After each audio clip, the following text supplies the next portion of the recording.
গাছপালায় ভরা গ্রাম্য পরিবেশ দেখতে দেখতে আমরা কিন্তু এগিয়ে চলেছি। এখানে জানেন তো অনেক ফাঁকা ফাঁকা জায়গা। আর এই যে দেখুন, উপরে একটা কিছু আছে ফোর্টের মতো দেখতে। গুগল সার্চ করে দেখলাম এটা নাকি ভুতুড়ে। আবার শুনে তো তোজো বলে, চলো মা আজকে সন্ধেবেলা এটাই দেখতে যাই।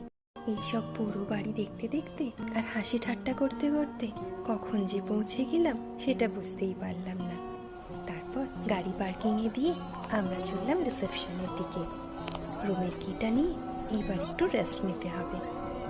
এবার কেন, আমরা 2 দিন তো শুধু রেস্ট করতে এসেছি, সেটাই তো আপনাদের বললাম। তো চলুন তাড়াতাড়ি কিটা নিয়ে রুমে চলে যাই।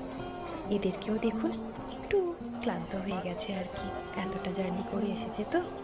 তবে হ্যাঁ, ঢুকেই যে ভাইবসটা পেলাম না, সেটা কিন্তু বেশ ভালো। সমস্ত ফর্মালিটিস করে আমরা চললাম এবার রুমের উদ্দেশ্যে। হেঁটে যেতে হলো না, গল্প কাটছিল, তাতে করেই যাচ্ছি। চলুন এবার।